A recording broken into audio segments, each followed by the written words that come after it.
So, meine Damen und Herren, wir machen weiter.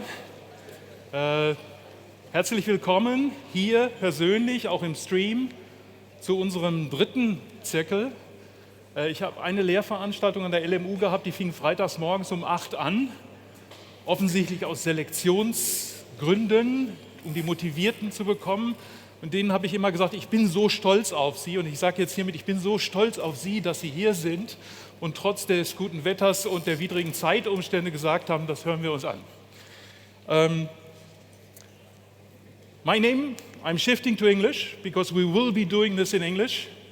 This is an experiment. This is the first time that we do one of these circles in English language, but it's highly suitable and appropriate because we have many guests who will talk about the European research area, the European research and innovation system, and we wanted to accommodate language needs of some people who speak much better German coming from France or England than I do their home language.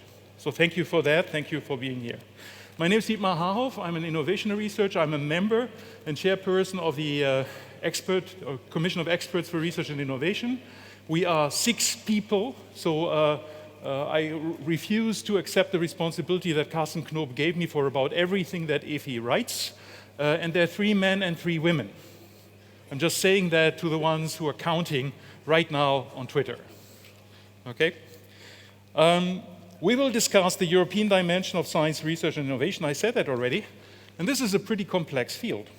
Actually, it's a story of ambition, of complexity, sometimes, but not always, of fragmentation, of some great successes, we think. We think that ERC, for example, is a great success, and we'll hear more about that later on. But also a critical issue, because when you talk to German policymakers, it's an issue of frustration, right? How to engage the European level. So let me ask you to work with the participants here to come to maybe some statements about how we can do that better. The organizers gave us 3 questions to ponder, which you find in your materials. Is the EU still able to indicate directions, and interesting directions, of course, by their own innovation policy initiatives, or are they just standing in the way? What research and innovation challenges should be tackled at the European level and which ones at the national? And then as Germans, we of course have this nasty federal question, which at the Bavarian level, okay? So, and finally, does a European research and innovation policy have to be more strategically oriented? What should we do in a time of debt crisis, renationalization, Brexit? How can we be helpful to Europe, to the nation states, to the European citizens? So, we will do this in 2 rounds. We have a round of keynote contributions interspersed with 2 still secret identity contributions from the outer circle. And we will then shift to a discussion mode where the other participants of the panel or the inner circle will contribute. And yes, I point you to the microphones. Please make use of them. Please come up. I have a few statements that were collected up front, and I will bring them into the discussion as we speak. And if I manage to do that with my limited digital skills, we'll try to take some tweets in as well. Let me briefly come back to the dimensions here. Horizon 2020, per year, close to 11 billion euros in spending. European structure and innovation funds, about 6.3 billion per year. A very different fund tackling productivity differences between European countries. And they're huge. They're much bigger than between US states. So we have a heterogeneity problem here. And then, of course, with the Horizon 2020, we want to tackle excellent research. Now, what we do with those means is sometimes a question of controversy. And in order to get closer to that, we have a set now of keynote speakers.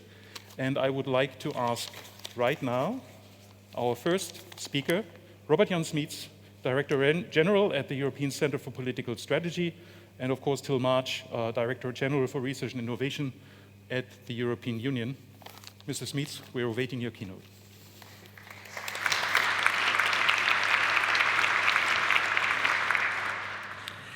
Well, good afternoon, ladies and gentlemen. I do not need to convince this eminent audience about the major contributions that science and innovation make to Europe's economy and to Europe's well-being.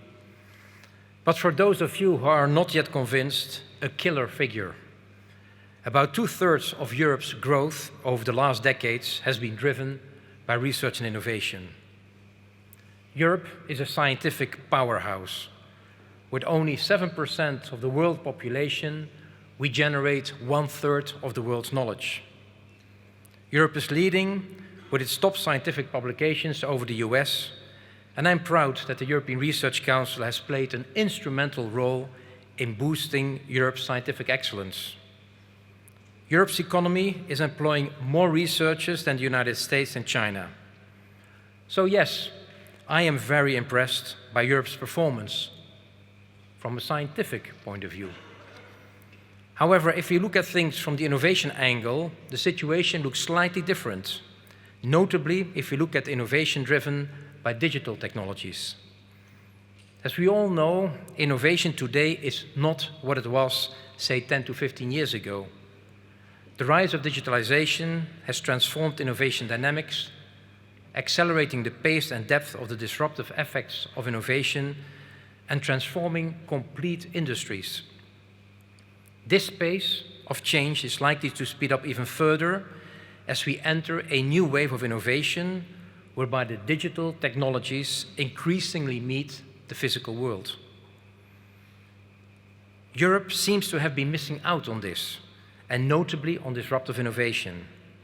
Europe misses many of the unicorns, these technological giants, new champions that have grown to become global innovation players following the rise of digitization. Europe counts today only 26 unicorns in comparison to China with more than 50 and the United States with more than 100. And in addition, according to Forschung, none of the top 15 largest technological companies can be found in Europe. These are concentrated in the United States and increasingly in China. Think of Google, Microsoft, Amazon, and Alibaba. I find this worrying, and I'm not the only one. In their reports on the future of European research, Pascal Lamy and Martin Brudermüller from BASF came to the same conclusion. So what is it that we think we should do? At the European Commission, we see 6 measures.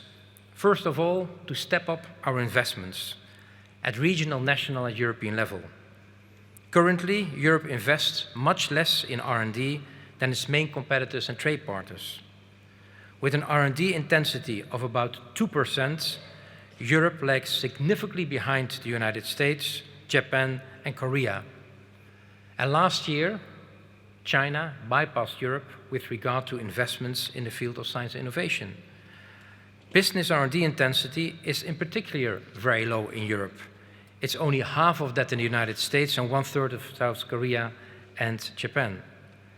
Second measure which we are pleading for is to boost, and it was already mentioned here today, venture capital. At the moment, venture capital in Europe is 1/5 the level of what is available in the United States. And furthermore, it is fragmented in many small funds. Third, there is a need to modernize our knowledge transfer system, to modernize our universities and make them much more entrepreneurial, to ensure a better and much more timely dissemination of knowledge and innovation across the economy. As you all know, President Macron has made recently a very strong plea for modernizing Europe's universities. A fourth measure, which we, the side of the European Commission, are putting forward, is to mobilize and involve our citizens much more in the innovation process by making them co-designers and involve them in agenda setting. And we think that through large-scale missions, we can make our citizens innovators. Fifth, fund much more risky projects that aim at disruptive innovation. And here, of course, the European Innovation Council, so much led by Commissioner Moedas, comes into play. And last but not least, the sixth measure, we need to develop right framework conditions for science and innovation to flourish. Europe needs to urgently complete the construction of the internal market and notably of the digital single market. Now, we at the European Commission intend to address a number of these measures in our proposal for Framework Programme 9, the successor to Horizon 2020. We will present this proposal on the 6th of June. I'm convinced that building on the enormous success of Horizon 2020, there will be soon an even larger budget at EU level for science and innovation under the next, more modern EU budget. As Commissioner Oettinger said it, Horizon 2020 is sacrosanct because it is about our future. And he's right. I'm also convinced that the recently created Fund of Funds will boost the venture capital market in Europe, and that through large-scale missions, we will bring research closer to the citizen. And that furthermore, the European Innovation Council will fund disruptive innovation projects. The discussion on the Commission proposal for Framework Programme 9 with Council, Member States and the European Parliament will as always focus on the following topics: the overall size of the budget, the role of the EU 13, what we used to call the EU Member States, the delivery modes, and last but not least, the topic very dear to the heart of German politicians of European added value. On this issue of European added value, which we will discuss later on, as the moderator already mentioned, I would like to remind us all of the famous Riesenhuber criteria, developed in the early 80s by the former German research minister Riesenhuber. According to the Riesenhuber criteria, research should only be funded at EU level when there is a clear need for scale and scope. Think about large-scale infrastructures. Or when there is a need to address a global issue, a global challenge which affects several member states, such as Ebola. Or when uniform standards or norms are needed to be developed. Think about 5G or food safety standards. Or when we need to promote the unification of European science and technology. Think about the ERC. I would like to end my short intervention by saying a few words on how we from Brussels see the German science and innovation system and policy. Despite the critical comments which I heard this morning, I can summarize our inventory, our review of the German system in only one word: impressive. You are strong believers in the power of knowledge, and you are putting your money where your lips are, and aim at investing 3.5% of your GDP in science and innovation. And of course, we know that you face challenges, such as the quality of your broadband infrastructure, not mentioned today, but it's very essential, the fact that only a few German universities can be found in the top rankings, the need for scale-up capital for your startups, defining ways to support disruptive innovation, and of course, your challenge with regard to skill shortages. But overall, we believe that the picture in Germany is extremely positive. Many other EU member states are jealous of what is happening in Germany. Let me be clear about that. And therefore, I want to put perhaps in two words what we think about science and innovation in Germany. Sehr beeindruckend. Thank you very much for your attention.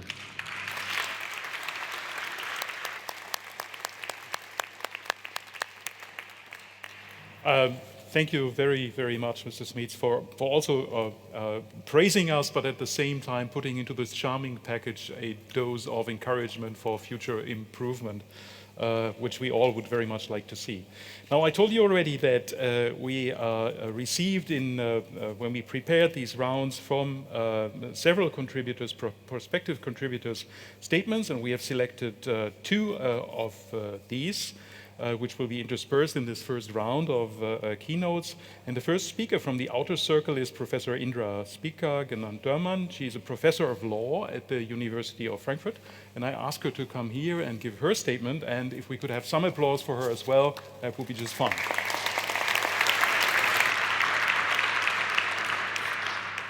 It's a pleasure to be here and speak to you. And I would like to start with a scientific input. The EU and its member states, as most modern Western societies are nowadays, are in their core now knowledge societies. Knowledge determines its wealth, and transfer and the use of knowledge determines its prosperity. The backbone of a knowledge society is research, the production of information and its transfer into knowledge, which are two different things. It's the search for the new, for the different, for the alternative, for the better, and hopefully for all, or at least most of us, and not just a few. The EU and its member states fund this research, and to no little extent, to say that clearly. This allows, among others, for cost-intensive research agendas, for big consortia, for international research giants, for the professionalization of research proposals. I would like to challenge that. All this has to exist, and it's worthwhile the effort. But there's more to expect of EU research funding in its consequence. The concentration of big funding on large innovation, on big research group within the EU hinders the other side of research. We see little experimental concepts. We see little power of the unusual. We see the same experts assessing the same experts again and again. We hardly talk about social innovation, and not in this round either. We observe the search for certainty rather than the search into the unknown and into uncertainty. What to do? Keep the established programs. Yes, some of them function wonderfully, but also EU research funding should be less bureaucratic and much less determined by content and context. There should be special funding for fundamental research against all odds.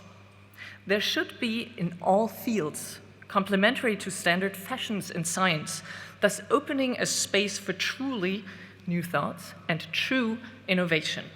We need more research funding for small enterprises and single researchers to give them time to do research and to develop new thoughts. Funding should give more incentive to individual researchers and small teams to avoid group compromises and waste in institutional and organizational design. What we need, and that is true for big and small projects alike, are simple and fast procedures. In order to allow for researchers certainty to go into the unknown and uncertainty. This does not guarantee new knowledge. Maybe it guarantees a bit of new information, but it guarantees something else, that we do not lose the best source of knowledge, and that is the minds and the intrinsic motivations of our researchers. And that's something we should talk about when we talk about funding. Thank you very much.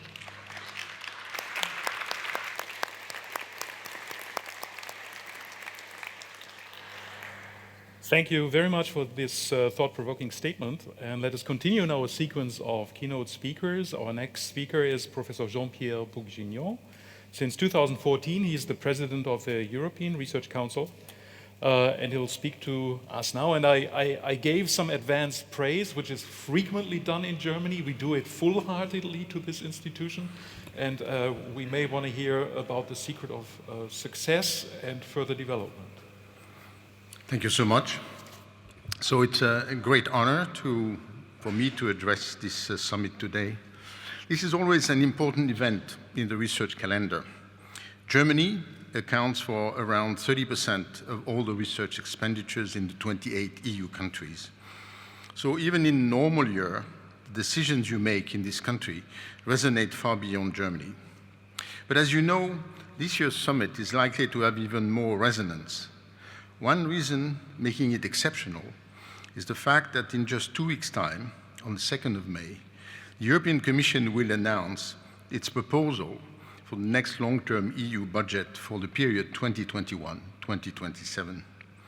Shortly afterwards, on 6th of June, as Robert-Jan mentioned to us, the Commission will publish its proposal for the next EU Research and Innovation Framework Programme, FP9. A great occasion to look forward and decide where to go and also how to organize ourselves. So where are we? I think Robert-Jan already told us. We're living in a critical moment for the support of research.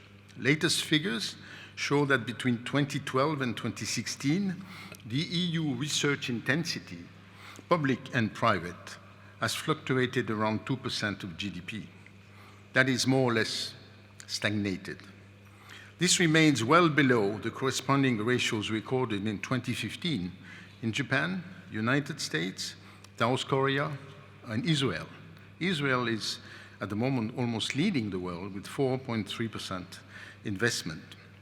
At the same time, the R&D intensity in China surpassed that of the EU 28, as Robert Jan mentioned, with the Chinese research and development expenditures equivalent to 2.1% of the GDP. So we know where we Europeans stand as far as the investments, both private and public, go. Some European countries like Germany are up to the competition. Others still need to make considerable progress to reach a satisfactory level in view of the competition. The current situation is therefore not ideal. And with the rising competition from Asia, uncertainties created by Brexit, and some persisting effects of the debt crisis. Nevertheless, there are some reasons for optimism. Important actors from the public and private sectors have said they are looking forward to significant increases in the EU research and innovation budget. Likely, difficult negotiations lie ahead. They cannot lead us in the right direction if the strengths and weaknesses of Europe in the international environment are not properly estimated and ways of improving the situation duly identified. This is one more reason, if we want Europe to be successful, to leave no room for complacency. Indeed, now more than ever, we in the research community must show the European added value of acting together. And this must be done on the basis of results. You will not be surprised if I start with what the European Research Council has achieved in its first 11 years as a key component of the EU's framework programs. The ERC has reached very high goals, showing that Europe, when it acts boldly, can be a successful and mind-changing actor. The ERC is the #1 funder in the world if one measures the quality of the research funded on the basis of highly cited scientific publication. As of 2015, ERC grantees have contributed more than 6% of the top cited articles by EU-based authors, while the ERC has funded less than 1% of the researchers based in Europe. And this is why only with only 1% of the research budget. Research funded by ERC has led to major advances at the frontier of knowledge. Ex post analysis of completed ERC project, an initiative of the ERC Scientific Council, shows this year after year. Indeed, more than 70% of the ERC project achieved a breakthrough, thank you very much, or a major scientific advance. Last, but certainly not least, ERC-funded research has set a clear, inspirational target for frontier research across Europe, pushing applicants to develop their most ambitious and daring ideas and institutions to support them. The ERC has become a reference for quality evaluation, clearly a key asset for research having a long-term impact. Still, one should never forget that research and innovation form an ecosystem involving top-down and bottom-up approaches, long-term basic recurrent support and competitive funding, as well as career paths and opportunities. For sure, we cannot say, if one part of the garden is fine, we need only to tend to the other part. A constant attention has to be paid to the system as a whole because of its intricate inner exchanges that make it effective and cohesive. And the two components, research and innovation, have to nurture each other through radically new paradigms in one direction, through challenging questions leading to new inquiries in the other. Now, some say that Europe has a low capacity to develop radical innovation as a result of some strange paradox. Actually, if one looks closely, Europe tends to be more competitive in traditional areas of slow growth and not so competitive in areas linked to hot technological topics.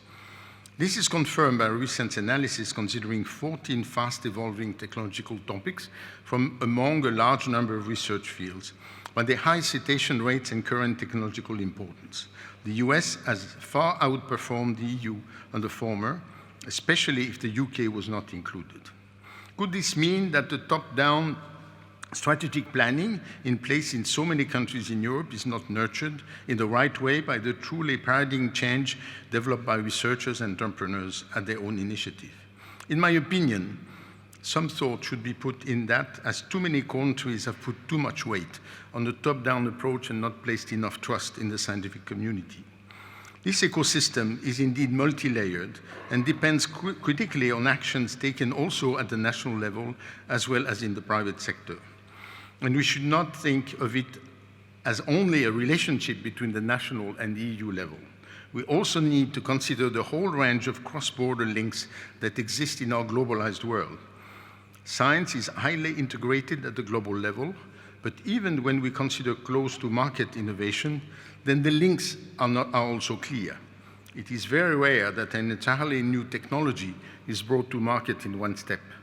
More normally, an innovation consists of a novel combination of technologies, some based on radically new scientific paradigms.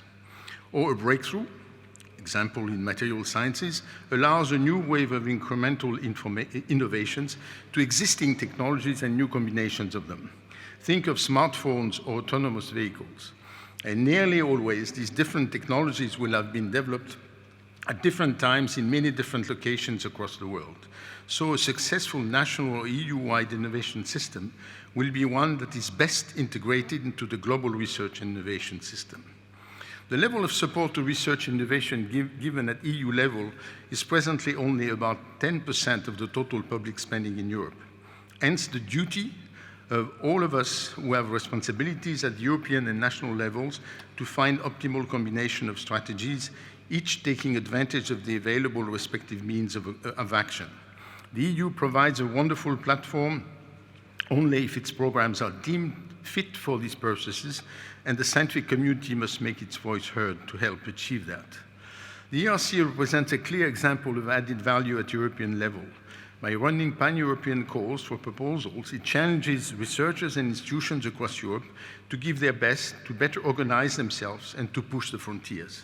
Prior to the creation of the ERC, Europe was lacking a comprehensive, strict ex-ante competitive selection process at continental level, capable of challenging the research system in its diversity and complexity. But it does more. The ERC Scientific Council has already taken a very successful first step in establishing proof-of-concept grants for ERC grantees, who along the way of developing their research see the possibility of getting closer to market or of addressing societal challenges. Almost 800 grants have already been provided, and they led to the creation of more than 100 startups. This is, of course, not the core of the mission of the ERC, but shows that the connectivity of research to innovation, and in particular to disruptive innovation, is a reality even in the minds of researchers. This brings me to my second key point. Since I look on my current function, I've been very struck by the way with the way policymakers of all nationalities often talk about research. Their focus is, in my opinion, too much on structures and systems, on strategy and programming, on critical mass and short-term priorities. This leads them to miss that the most essential contribution comes from researchers and the entrepreneurs themselves, who make things work in their diversity. Therefore, for me, a critical factor to enhance the performance of the European research system is that enough room be given to initiatives coming from a variety of highly motivated people, attracting some of them and retaining others in Europe, whether researchers or entrepreneurs. And first and foremost, the key is to convince the most talented young people to consider research as a possible career, in academia as well as in industry. Europe must be, as Commissioner Moedas and the ERC champion, open to the world. As far as the ERC is concerned, the facts are as follows. In 2017, more than 500 applications were submitted by nationals of non-European research areas, representing about 10% of all candidates. And now, if you look at the people who got grants, 647 grants out of the more than 8,000 given by the ERC have been awarded to non-ERA nationals. Yet, Europe has to care about the right basic conditions for researchers, as without them, the long-term quality of research is affected. It is also a key condition for researchers based in Europe to feel comfortable about developing their research where they are. Anybody entering a demanding working environment such as ours wants to be assured that there is a chance of a career, of advancement, of some reward. This is a challenge for all of us, and for sure the national and regional structures have a very big role to play in making the right offers available. Finding the optimal way of helping countries still struggling to achieve that is vital. Almost surely, it has to be a combination of measures and commitments coming from all levels: global, bilateral, multilateral, and local. So let me conclude. We are currently living in a period of considerable political uncertainty. Times of uncertainty make some makers timid, but such times can also open the way to bold decisions. I very much hope that, as hinted in the announcement of this conference, you will make strong and courageous decisions, and not only for Germany, but also with your European partners in all their diversity, for the sake of all, our future generations, which I'm sure will contribute to an ambitious Europe, which is the only setting offering the variety of tools required by the intense international competition Europeans face. Thank you for your attention.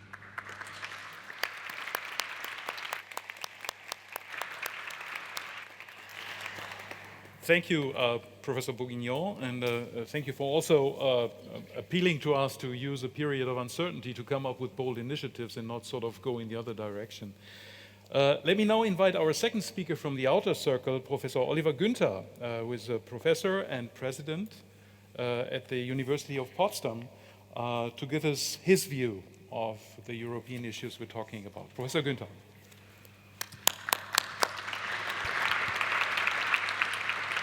Thank you, Dietmar Harhoff, and good afternoon, ladies and gentlemen. I could only join this conference at lunchtime today, and I was a bit surprised at the somber mood that was communicated by some of the speakers in the first session. Mr. Baumann of Bayer said he does not see how a company like Bayer could be founded and how it could thrive today in Germany or Europe.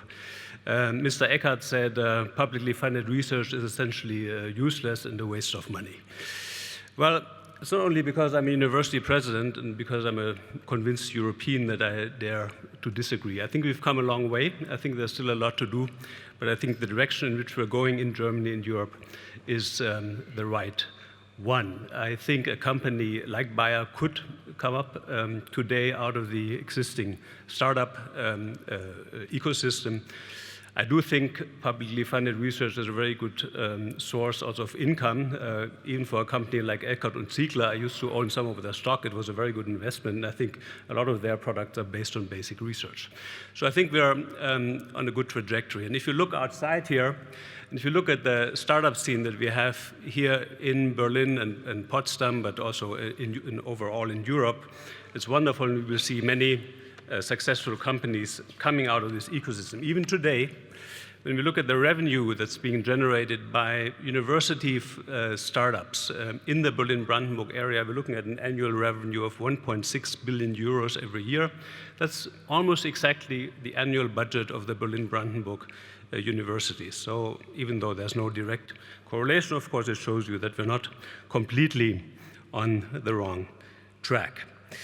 What needs to be done? Well, let me give you a little bit of my background. I'm leading a university a little bit outside Berlin, 20,000 students. We have always been very involved in promoting startups and transfer activities out of our university.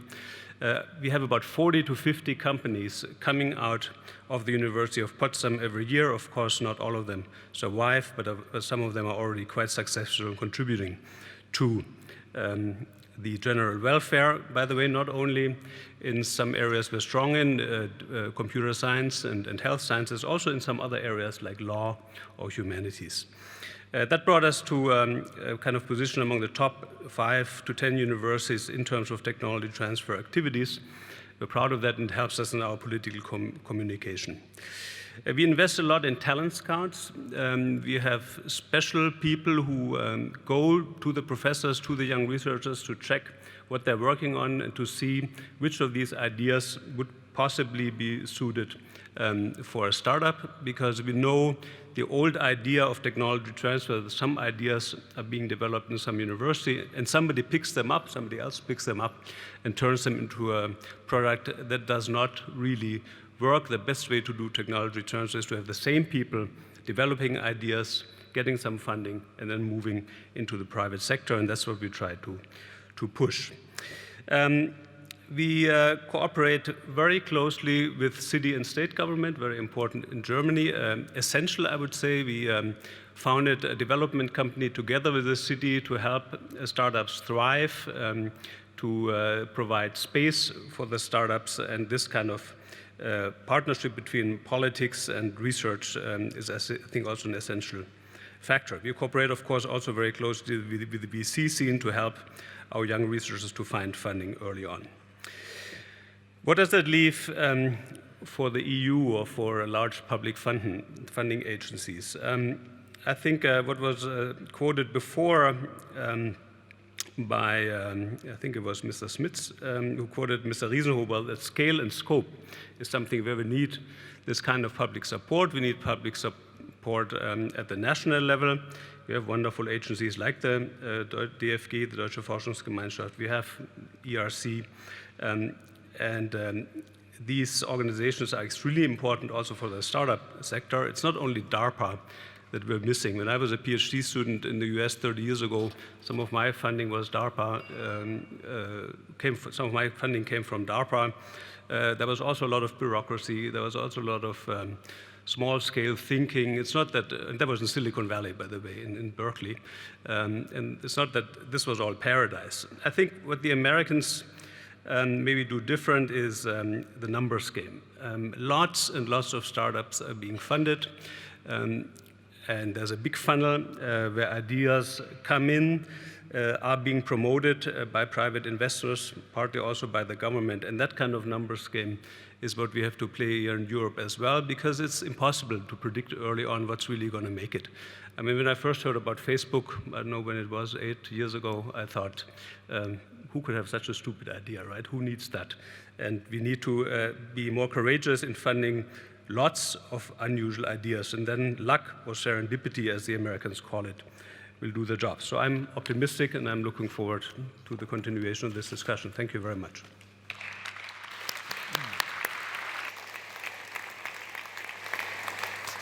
Thank you very much, Professor Günther, for your statement. Let us now turn to our final keynote speaker. And as you have seen on the list in the program, but when you look at the circle here, the speaker will be Professor Alain Peretz.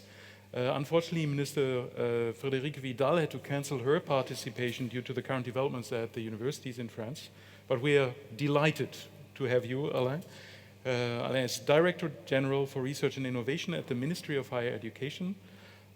He is a professor of pharmacology with a distinguished research career. He served as vice president and then president of Université Louis Pasteur Strasbourg, and subsequently as the president of the merged University of Strasbourg, and then also from 2013 to 2016 as the chair of the League of European Research Universities. And I'm saying that because, unfortunately, we're not able to put that into the program. We welcome you very much, and we're looking forward to your statement.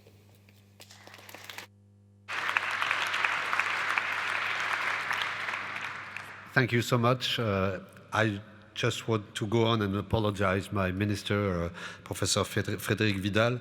She has introduced disruptive innovation in the way we admit students in the universities, and innovation is not always well acquainted. So she really regrets, because she had the chance to greet Minister Karliczek in Paris only 2 weeks ago, and she really wanted to pay back the visit. So again, I'm carrying her apologies, but it's a pleasure and an honor for me to stand for her and to try to carry the message that she intended to bring it today. Really, I want to highlight both the special links between France and Germany in our field, but also our strong push towards Europe. And I think it goes along some lines that are in your new German coalition treaty, in which those two aspects are treated. So I guess I'm more or less in the subject. Really, I want to focus, this part of the debate is really on value added, European value added. I will concentrate mainly on the bilateral aspects, as I said, and also on the multilateral aspects, and I think it has already been cited by several speakers. We have to look at the Lamy report, which is really something that sets the scene for probably our intentions and our ambitions. Maybe I would like to start by saying that the role of the European Union is clearly there to tackle the major issues of our time. And this is especially important in the field of higher education, research and innovation. It was mentioned several times. President Macron said it in his speech at the Sorbonne, and it's very interesting, the outreach of this simple speech, in fact, because he put this back into the real political agenda. And at the time where Europe is questioned, Europe ideal is questioned, we have to remember what it represents, and we have to find ways to defend what it represents. I can illustrate this by some examples. The global challenges, they do require a multilateral approach. The global challenges don't stop at our national borders. Clearly, for example, human health, it shows that the EU has done very good results on health. For example, and this is just an example, the way we could mobilize several countries to respond to the major outbreaks such as Ebola and Zika. And this is probably something without Europe we could have never done. I've heard, and I will do my literature search, I've heard about the Riesenhaber criteria, very interesting. And in fact, I was more or less rediscovering them because this is part of really our intentions. I think the value added of Europe is is critical mass and risk-taking, that we can do much better as a group than as individual. But the critical mass, I would first put it forward as the intellectual critical mass and not just as the financial critical mass, which obviously is something that we have to speak about. The intellectual critical mass, I won't come back to what Jean-Pierre just said. Clearly, the DRC is a good example of maybe the Riesenhaber criteria applied to basic research. And I won't comment because you did it beautifully, but it's something that we have to insist on all the time. The domain of disruptive innovation, which is one of the key lines today, is also an example of critical mass. The EU can really guarantee the critical mass, the risk-taking, the level of funding, the diversity of project portfolios, and this is why we think, and we have a little disagreement with our German colleagues at the moment, which is very good for France, that we think that this could be carried at a European level. We are not pushing at this moment a French agency by itself, like Herr Schutter has alluded to before. We think that this European scale agency could respond to the various criteria of independence, reactiveness, risk-taking that were already said before. Of course, it has to be proven, but this is at the moment the choice that we are pushing. It has, of course, to be compatible with national or bilateral approaches eventually. Another issue where you find the value added is clearly the safety and technological sovereignty. It happens, I try to follow what President Macron was in my hometown in Strasbourg at the European Parliament this morning, and in his speech, I think he spoke clearly about one of the issues is this big word of sovereignty, and I think it's very important that we defend the interests and the values of Europe in this worldwide competition, and some aspects were already spoken about earlier today. For example, just again, true-to-life example, supercomputing and future calculation models are really one of those aspects. And since March 2017, 15 countries have joined the Euro HPC initiative. It will receive, I think, 500 million euros from the EU. This is the only way to respond to the challenge. I mean, no country could ever respond to this challenge by itself. Another aspect in those criteria is our international attractiveness as Europe.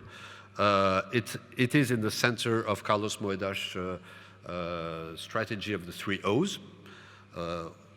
And I think it also resonates quite strongly with our priorities, our national priorities of France, because I think we want to reinforce Europe through mobility, culture, and knowledge. And this has to translate into concrete actions: student mobility, harmonization of curricula, and the fostering of a deeper European identity. And there I want to cite the project of, I don't want to cite my president all the time, I'm very sorry, but it's again what he said in the Sorbonne speech about the European universities.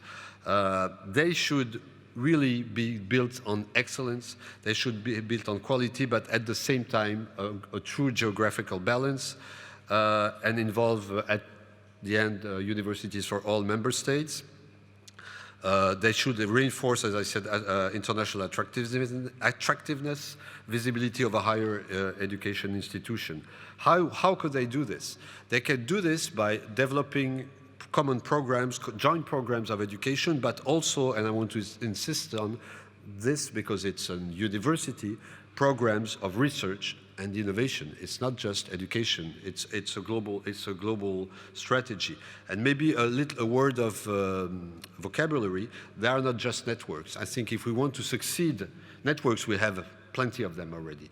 If we want to succeed, we need institutions which develop what you can call the affectio societatis of not the technical, not a new structure, but a structure of which the students and the professors can be proud of, carry an identity, and this identity is also a true European identity. To finish about those arguments, the influence of Europe in the world is very important, especially for our neighboring countries and the Mediterranean and African countries. And here again, value added of Europe, some initiatives like the Pre-Mind initiative, the Desire initiative, or the African high-level dialogue on science and technology are really something that we need. We need it for our individual countries, we need it for Europe, but this cannot be done on an individual basis. And for all these reasons, France is strongly committed to this ambitious approach of European higher education research and innovation. But it should not be at the expense of bilateral collaboration. In fact, it should be totally in synergy with it. And again, in this aspect, the German-French relation is exemplary. The Common Council of Ministers provides a unique platform of cooperation. We have a dedicated roadmap. We have also, even our ministries collaborate. We had a delegation of 20 people from our ministry come to Aachen earlier this spring to work with our colleagues from BMBF on very practical, everyday issues. So, and of course, we look forward to the new redaction of the Élysée Treaty. And last but not least, I want to mention the cross-border cooperation. I'm just facing Hans-Jörgen Schiever, which I was also, I have to say, very active into it. And I think it's a very profound asset for us. It's for building Europe. And in this aspect, I also want to mention the Franco-German University with 186 member institutions. I think it's one very good asset, not only for France and Germany, but really as a building block for Europe. Finally, to conclude, let me stress that France and Germany have this relationship that can serve as a driving force for a larger European context. And in this aspect, I can announce that we are preparing with our colleagues a common position for the next framework program, and this common French and German position will also come into the debate, but you can see that if we can put forward a common position that will stress, for example, increasing EU funds for research and innovation, maintaining the stress on excellence, maintaining the collaborative approach of FP9, the research innovation continuum, and also co-construction of the famous missions between the Commission and the Member States. These are some parts on which France and Germany will push, will have a common voice and maybe act as a vanguard for this new construction. Also, we have joint calls for research between France and Germany. A dedicated call on storage and distribution of renewable energy will come out this summer. Antimicrobial resistance is also another area of collaboration, and coordinated calls can come throughout both of our countries. I can only remind the Make Our Planet Great Again call that launched by Macron earlier, that was now joined by Germany through the launch of a call called Forschung für nachhaltige Entwicklung, which complements or supplements this call of Make Our Planet Great Again. So through these few examples, I hope I have illustrated the way the French perspective illustrates, complements those interactions between local, regional, national, European and international processes. But it shows, I hope, our strong belief in European issues. It also shows that the French-German collaboration is probably a backbone for Europe, and this is the way we see it.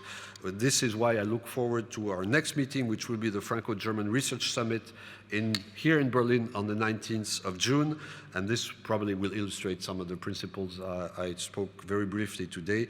I thank you again for your attention.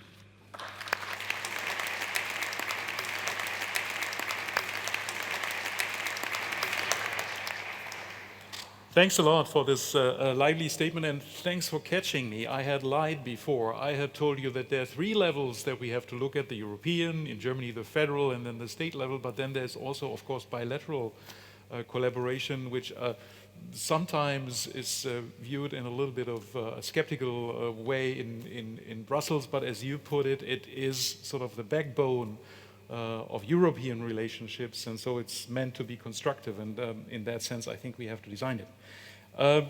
Let us now, after hearing our very interesting statements by the keynote speakers and the 2 contributors from the outer circle, bring in the other contributors and hear their thoughts as to how their work is being affected by the European level, what their expectations are from the European level and the policy opportunities that we are seeing there, and what kind of needs and requirements are there from their perspective.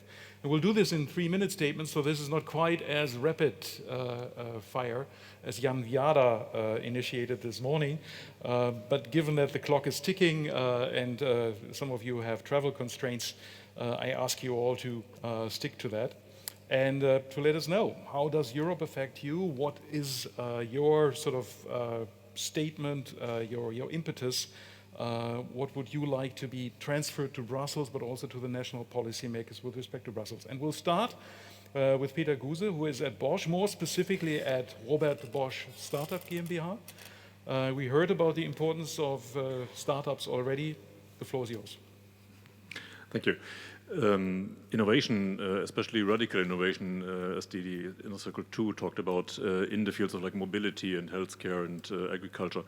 In order to be successful, they need to address basically 2 challenges, which is complexity and dynamics. Increasing complexity driven by the more and more technologies being involved in one product, one service that we are using, bring to the market, and dynamics coming from our markets by reducing the life cycle of products and the reduced time for developing new products. So how can we address complexity and dynamics now?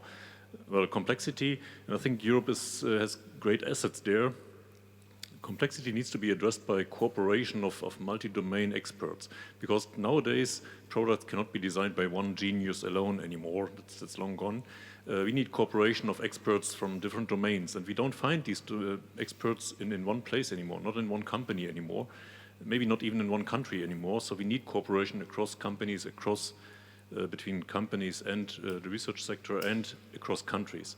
And there the EU has a broad portfolio in science, has a great diversity, but the downside of Europe could be fragmentation, and the EU can bring a great contribution here by overcoming this fragmentation, by making it easier to cooperate between companies across borders.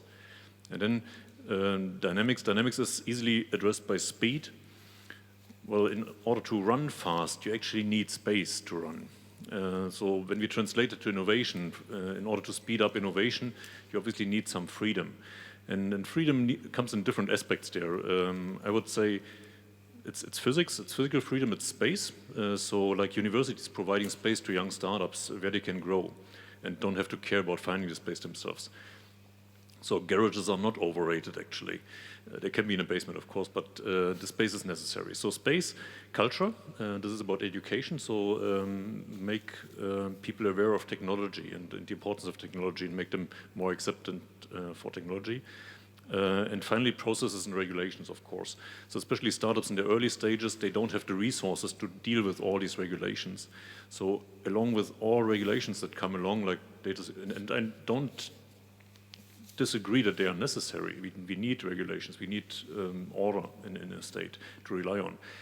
But along with each regulation, there should be a service for small and medium-sized companies to deal with them so that we don't use their resources that they need for innovation for administration. And finally, there's funding. And funding, we heard it now a number of times, scope and scale. Funding needs to be focused on certain topics, the main topics that are important on European level, and they should really reach critical mass in order to be effective. Thank you for your statement. And let me, just by way of preparing something, I'm hopeful that Professor Dr. Ulrich Radke is in the room here, because I would love to invite him to give his statement later. So this is just a call for preparation, okay? We'll continue with our inner circle, and I welcome Professor Britta Nestler, who conducts materials research at the Karlsruhe Institute of Technology. One of the novelties that we have introduced in Germany, bringing public research organizations and established successful universities together, in this case to an organization called the Karlsruhe Institute of Technology. And I should also say that she has been awarded in 2017 the Leibniz Prize, which is one of the highest awards you can achieve in German science. And we talked a little bit before already about what your expectations would be, and would like to hear about them. Thank you very much for the introduction. Well, I must say I'm pretty lucky because I have been working in a field of material science, which always allows innovations, and particularly I'm working in computational material science in combination with concepts from computer science. And so we actually are interested in using computational material science, materials models, to develop new materials in various different disciplines. So particularly in the last 10 years, we opened new collaborations, very interdisciplinary collaborations where nobody has thought of years ago. So we have collaborations with medicine and with geoscientists and also with climate researchers now. And well, our very, let's say, challenging task is to follow the line we have started about almost 20 years ago, where we developed our own software methods. And even almost 20 years ago, we thought of developing software in a scalable way so that we can use high-performance computing facilities in a very efficient way. And that was kind of innovative some years ago, and it is still innovative, particularly in the digitalization age now. So what are the challenges for my research in the future? This will be multiphysics applications, so to actually use even more complexity of the relevant physics in this to predict microstructures in various different materials and predict material properties, and from this to derive to gain some knowledge of how to improve materials. That is one challenge. The next challenge will be to develop multi-scale methods so that we can transfer information from the atomistic scale into the macroscopic component in production processes and other applications. And also to extend our international and European network, which has already been developed. But I must say, in the last years or in the past, we have more or less concentrated on funding from the state of Baden-Württemberg and also from national agencies, so German Research Foundation, and also from the German government. We also had a number of European projects, but this, I think, I would expect or would wish that we could extend European funding and European projects and European collaborations by funding, because we have a lot of European partners and a lot of nice ideas, also bilateral ideas, with, for example, or Austrian people from Italy, and then we have this idea, but there's no really program where we can fast get funding to realize this idea. And well, and coming to the last point, I think all research funding programs should allow more freedom, like the Leibniz Prize, that allows a lot of freedom, but usually if you try to get funded, you have to be very precise and detailed in the description what you actually want to do, and this is not really possible if you have an innovative idea and you can't already predict what will happen in 3 or 5 years' time. So we need more freedom, one of my statements, and also we need less bureaucracy in hiring qualitative people. Because sometimes I have an excellent person and I can't hire him fast enough, and then he will go somewhere, and that is it's a big problem. Okay, that's. Thanks a lot, and I think some of those admonishments were not just targeted at the European level, but also at the national level. Although with the Excellence Initiative and the improvement of financing in Germany, there's of course a vaster pool of money available here, which then may lead some of the talented German scientists not to apply or go into a perceived more complex European funding framework. That might be a perception that then stands in the way, or actually a factual assessment. Great. Let me turn to, I would almost say, a close colleague, at least in geography, of our previous speaker, Alain Barretz, Professor Hans-Jochen Schiever, Director of the University of Freiburg, clearly not far away from some borders, national borders, and used to international collaboration. He's also the chair of the U15, which is another alliance aside LIRU. I'm wondering what your perspective on the European dimension is. Thank you. U15 is a national alliance, not a European one. And sorry? Why is it national? It's a German U15. It's a network of the research-intensive comprehensive universities in Germany. And so from their perspective, this idea which the French President Macron put on the table in his famous Sorbonne speech is a brilliant idea, to create a real next level of cooperation between European universities, to create a European university. And as Alain Barretz already said, it's something different to networks. It has to be a totally different quality of cooperation.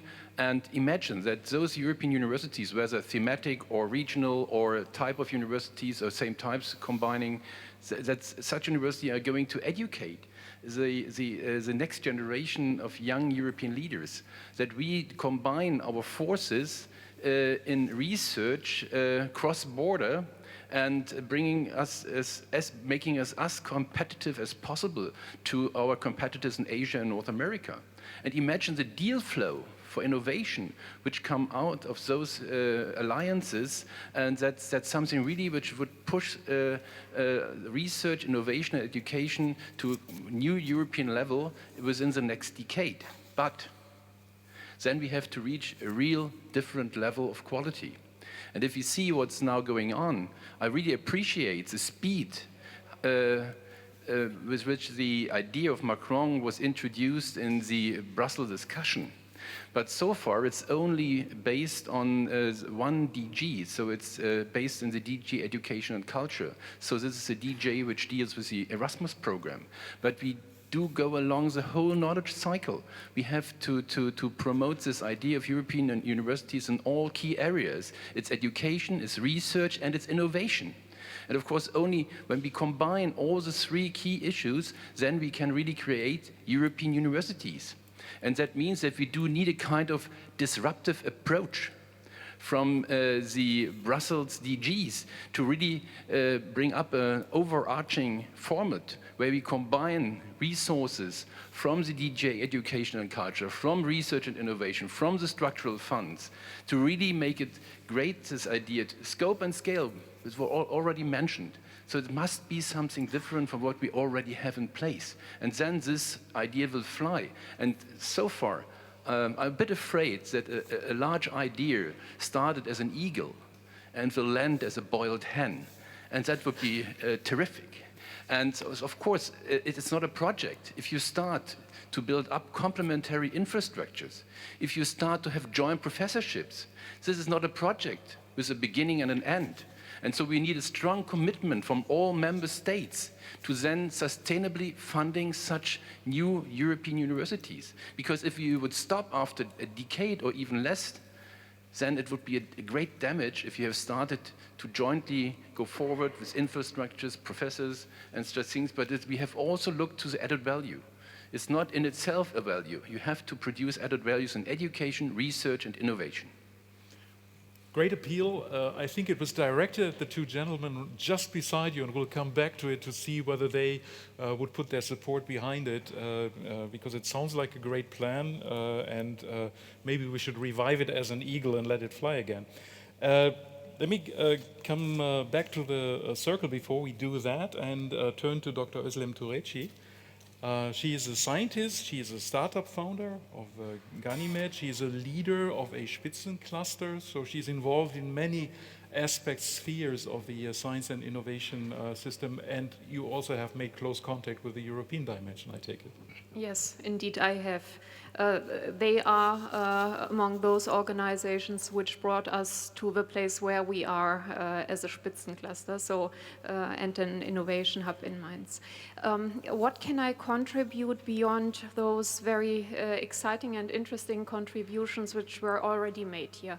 Before I go to the European level, there is another thing I would like to say, namely that we have to be aware of the fact that innovation is driven by people. We have heard some of them a couple of minutes ago, by people who are passionate and who are enabled to act, which means that innovation always ignites bottom up and is not proclaimed top down. And this means that the national level remains to be an important one, the level where the bottom is, where we have ecosystems, the public-private ecosystems in which innovation is generated. So before this still remains a task we have to pursue.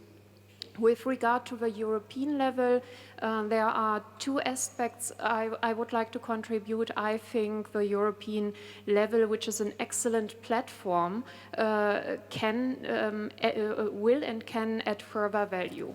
One of these is funding specifically of access, translational, academic science, startups, SMEs. This is exactly the problem zone in which basically the risk of getting innovation to execution is highest. This is also the zone where funding is an important problem, and this is something which I think can be addressed on the European level, in particular in the sector in which I am working, which is development of cancer drugs, where simply due to the sheer volume of investment you really need in order to develop a novel product before it can reach a big pharma interest is so high that we cannot master this on a national level,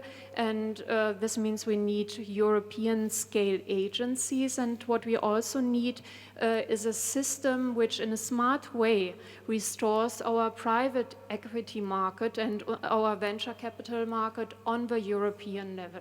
So this is one of the wishes I would have on my list of wishes to the European organizations. Then the second one is, we already heard that disruptive innovation and breakthroughs. This is nothing new.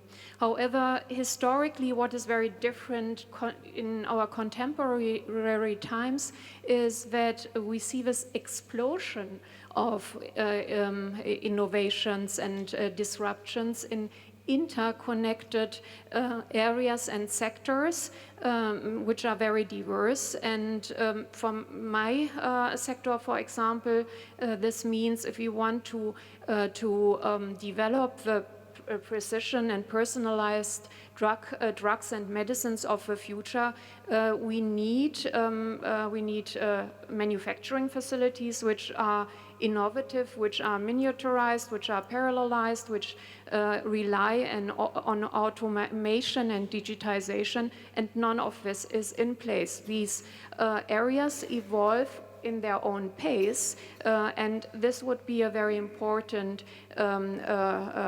task on a European level to define in which interdisciplinary and sectoral levels we need funding and incentives to bring these fields together, which have to work together in order to actualize the full potential of innovations which are going on. Thank you very much. We heard about startups. We'll turn to a startup entrepreneur, to Ralf Welzel now. He's a member of the leadership team at Delivery Hero. He founded Food Panda, other firms. Please bring in your perspective. Yeah, thank you so much for having me and speaking in the name of one of the very few digital unicorns in Europe. As it was rightly mentioned before, there are not that many. From our perspective, and speaking as a digital entrepreneur myself, having built many different companies over the last 17 years, I think we're still far away from a situation that we would refer to as impressive. I think we have reached like a good situation when it comes to digital innovation, but we're far away from being in a situation that we would refer to as impressive. And for me personally, there are 4 elements that might be worth pointing out. The first thing is still the access to talents. When it comes to digital innovation, and with us now being a company with more than 10,000 employees, a large part of that sitting and headquartered here in Berlin, we are still facing significant challenges finding talents for the new wave of digital innovation. A vast majority of our people are coming from outside of Europe, and we're spending a significant amount of time finding new talents outside of Europe because we're not finding them in front of the door. The second aspect is access to capital, and it was mentioned before.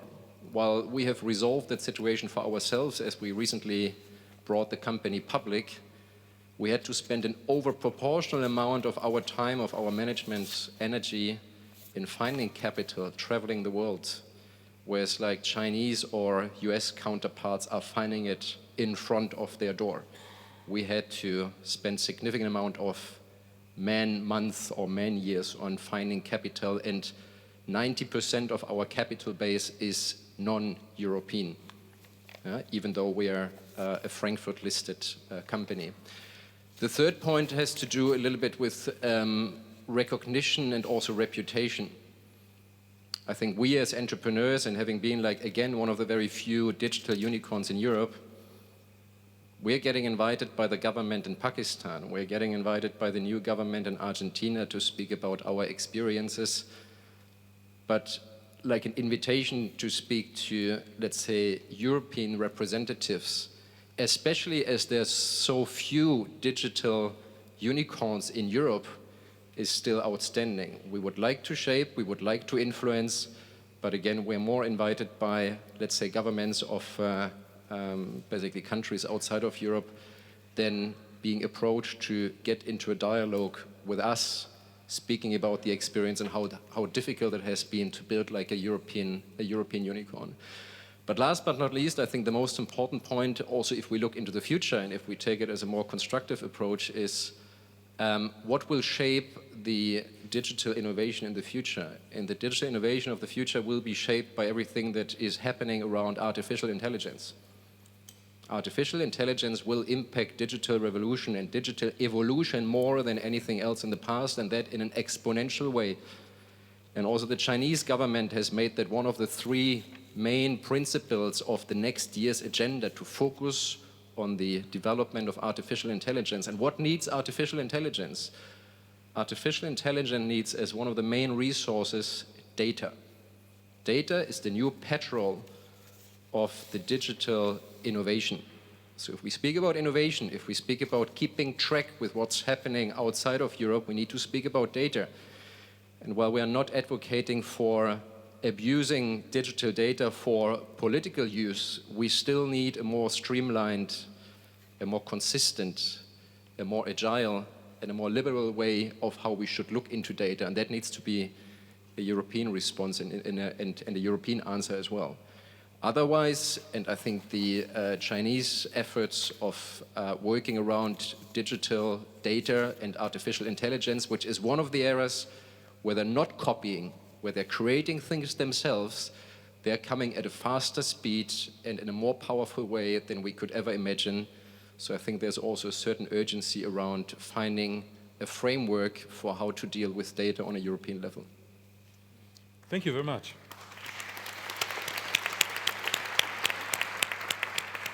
So this goes again into the direction of scale, commonality, and so forth that we can construct in Europe across national boundaries, because we're all pretty small, taken at the national scale. Let me ask Edward Whiting to contribute his perspective. He's Director of Policy and Head of Staff at Welcome. Welcome is one of the globally most best-known charitable foundations active in funding research programs in life science, but also in other fields, and of course collaborating with many other players in Europe and worldwide. What's your perspective of Europe, sir? Well, thank you very much. And I'm going to start with an apology, because I think it's my fault we're all speaking English here, and I'm very grateful for it, because my German is terrible. So firstly, thank you very much for your patience and allowing us to continue in this way. Wellcome Trust has been around for about 80 years. We're a large charity. We're spending about £1 billion a year on the life sciences now, mainly in the UK, but increasingly across Europe and elsewhere. We're based in Britain, and so we've gone through quite a turbulent couple of years when we think about our scientific future. And I guess another apology, I'm one of the last things standing between you and a delightful afternoon outside, so I'll keep things very short. That's actually not true. We'll have a discussion around. Oh, excellent. Good. Rest assured. Good. So my main message today is, I think, don't take for granted what we're achieving as a group of European countries, and I can still say that as a Brit for about another year or so, but also look forward to the challenges that we will all face and think about the way that we can respond to those challenges.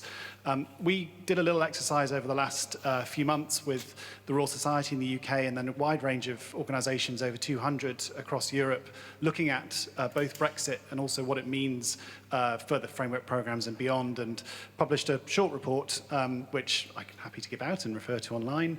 But one of the main things that we found, one of the messages we heard, was it's going to be really important to have a broad, inclusive European research base. I mean, more important than it ever has before. I think for 2 reasons. Firstly, once the UK does leave the EU, many things will stay the same, many things will change. 6 of the world's top 20 universities will be in the wider European research area and not the EU 27 post-Brexit. So there is a critical mass of academic institutions that are associated with Europe, and we hope formally associated with Europe in the future, but not in the EU 27. The balance does change between associated countries, and I say I'll come back to the deal that I hope we'll be able to strike with the UK outside of it. And I think it is an opportunity to think about what this broader sector, this broader community can do together. And what I hope is that it can be the start of, without being too naive, the start of a longer process of thinking about how that bigger group can come together and work together. One thing that we heard that was really important was the common values that Europe has created and developed around the treatment of data, animals, animal testing, open science and open data. And those values that pervade science now, and certainly from Wellcome, we fund a lot in genomics. And genomics, the values of open data in genomics were created by conscious decisions 30 or so years ago. Those decisions taken in Europe and enshrined across Europe, and they drive the way the field works in the minute. What we heard, though, is that that may not be the case in future, because those countries that are investing now in multiples of what the EU is investing in R&D, so China is roughly 3 times what the EU is investing in, they don't necessarily have and bring the same values to research, and we can seek to influence those values. But we can also say, how can we continue to build a critical mass of commonality of exchange and of those values and of those norms. And while we look ahead to certainly another turbulent year or so on Brexit, for us in the Wellcome Trust and what we heard from around Europe is there is an opportunity to sign what we hope is an ambitious UK-EU deal on science that should get the UK to the right place as an associate member country, but more importantly, for the longer term, builds a European research area that genuinely does look outside of the European EU 27, which the framework programs have done a good job of doing so far, but really seeks to take those complementary strengths. We've mentioned Israel a number of times today, and what the Israeli research intensity is phenomenal and is an asset for Europe, and we should think about how we can sort of build on that.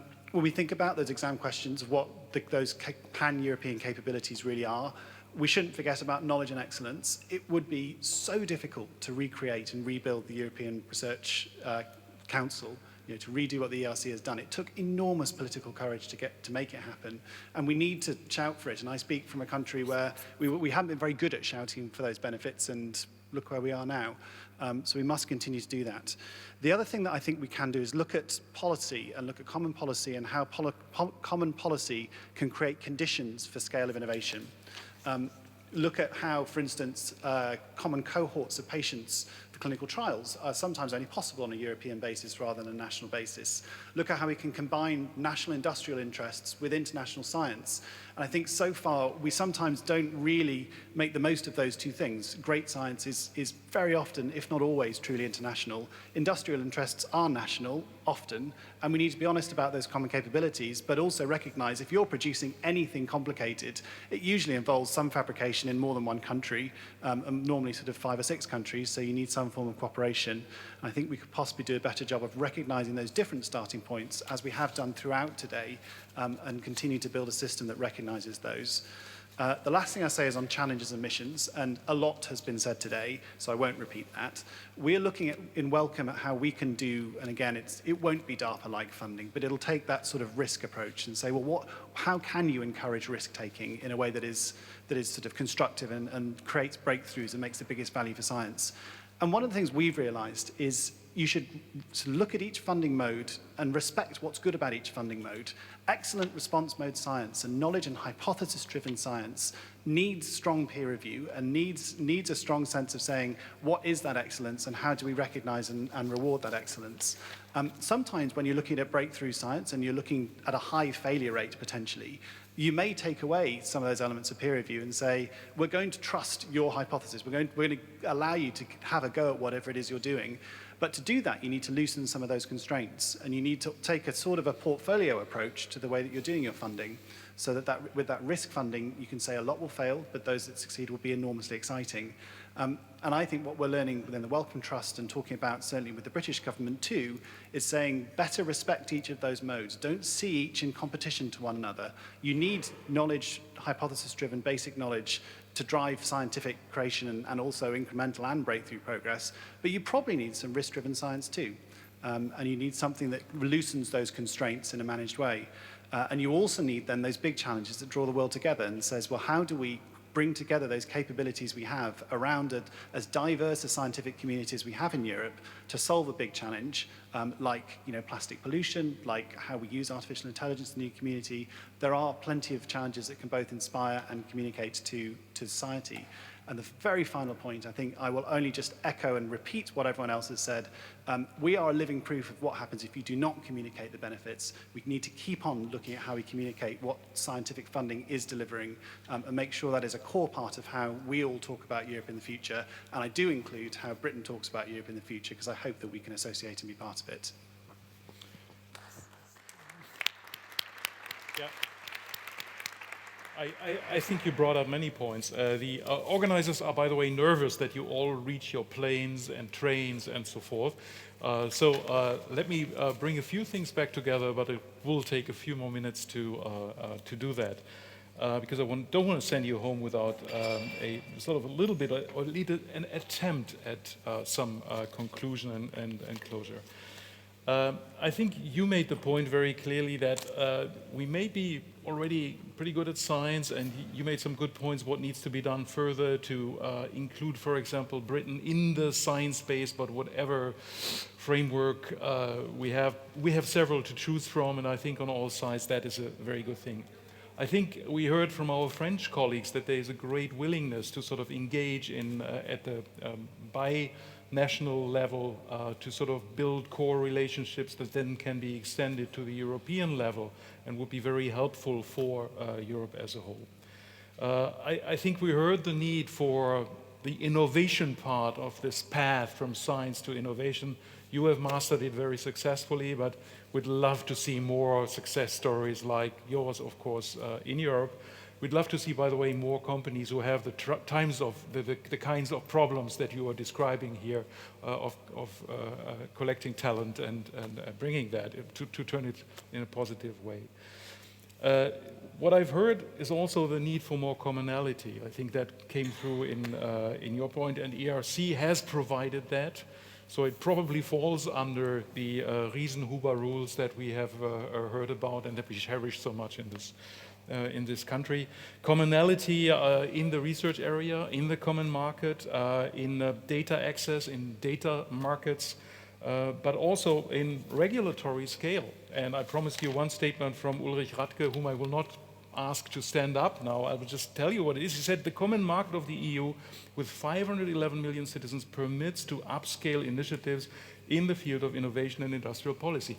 And in regulation, Google will listen when 500 million consumers are at stake. They may not even come to the party when it's just Germany, okay? And I think we in Germany should watch that very closely and not get too carried away with the successes that we may have had. Of all the funding schemes that we have talked about, I would like to come back to one, and that was the Macron idea of sort of linking European universities in a network, have common curricular, have more mobility, and so forth. And I was wondering what our people who are working in Brussels here, when they have their ears on the ground, is that something that could get some support and traction in the next financing rounds that we're looking at? So I'm turning back to you, to our first two keynote speakers, for a very short answer, if I may ask. Well, very quick reaction. I think it's a fantastic initiative. And I think we also can be grateful that now we have a president in France who really talks about science innovation. In the past, the presidents of France only were interested in agriculture subsidies, to be quite frank.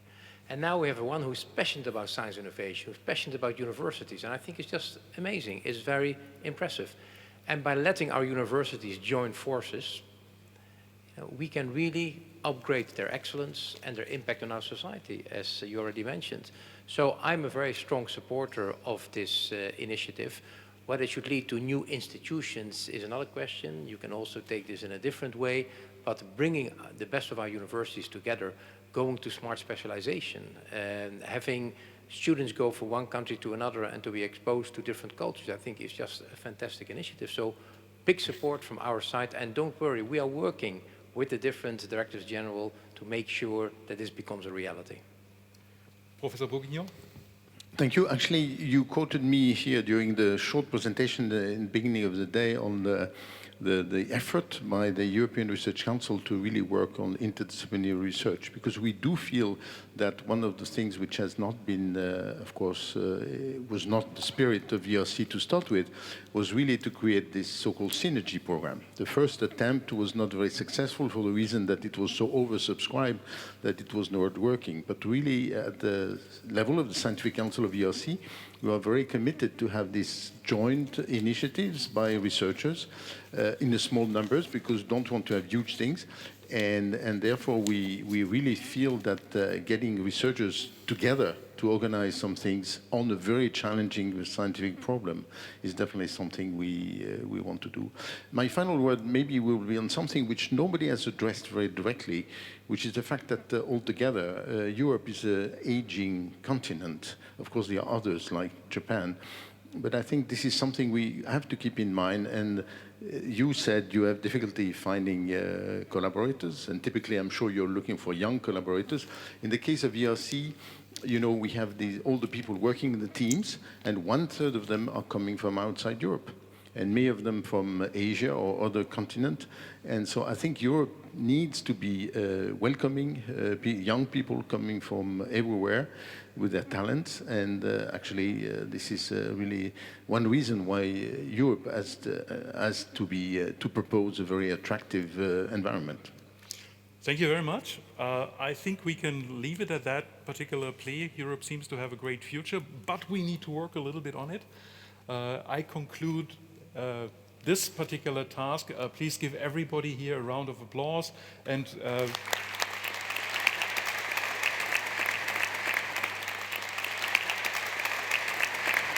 so thank you for your contributions, and I hand over to my colleague, Dr. Barnard. Thank you. My task is now for the next half an hour or so, 2 hours, 1 hour, to summarize this day. You recall that, no, we do it in German, not in English. You would like to prefer it in English, okay. Openness for new things is important, courage, willingness to be persistent, accept risk. The Minister for Research and Innovation and Education said that she believes one needs to do something in the political space about venture capital.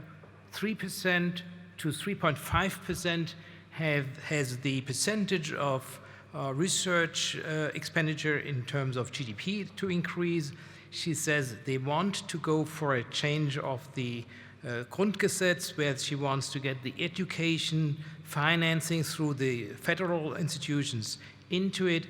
She wants to have an innovation agency, which I think is important. And Staatssekretär Schütte said in the end, this needs to be agreed upon between Bundestag, Finanzminister, and he talks about, which I can't say in English, Gelingensbedingungen. Your neighbor is going to translate this to you.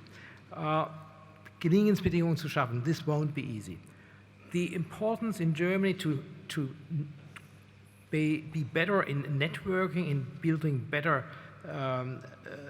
nets of competence, like with the Spitzencluster-Wettbewerb, needs to be taken up, according to the minister. Question, are we too old, too slow, and too bureaucratic? Yes, we may be, and we would ask the German Research Organization to then evaluate the Bürokratieabbaubehörde also in due course.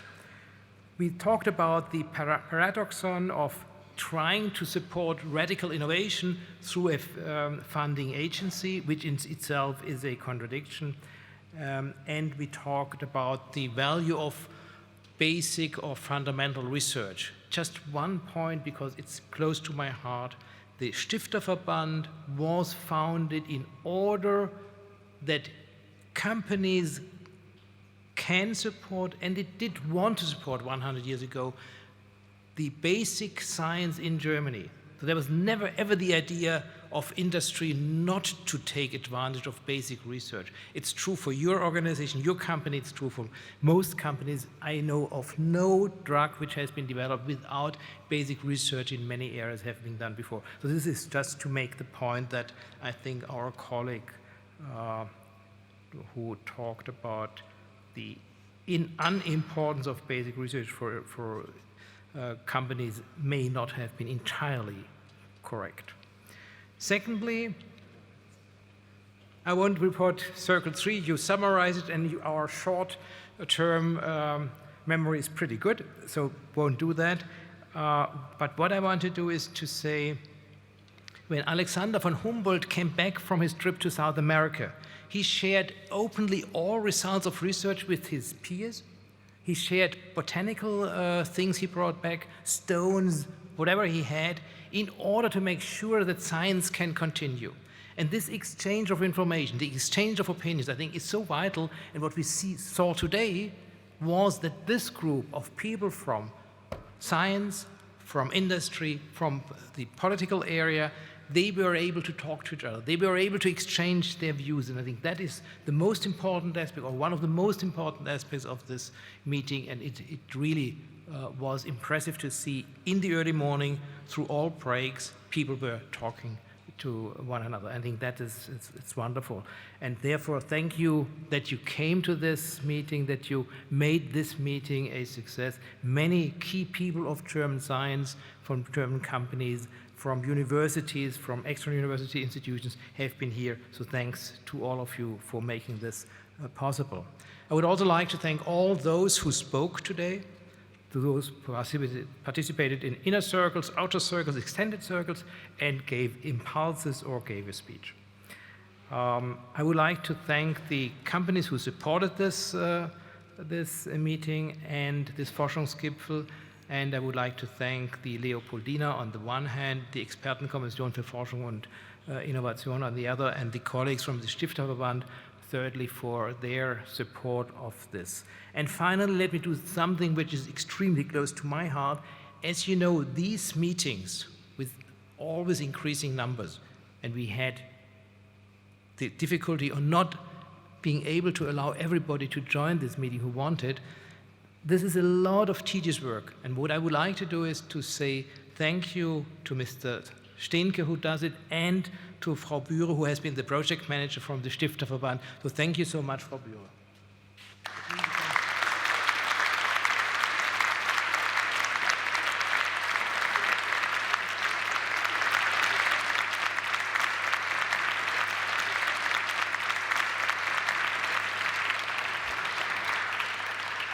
And those who missed my 2-hour summary would have liked to hear much more from me.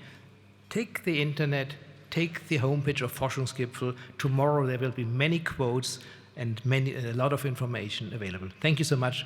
Have a safe trip home. Thank you.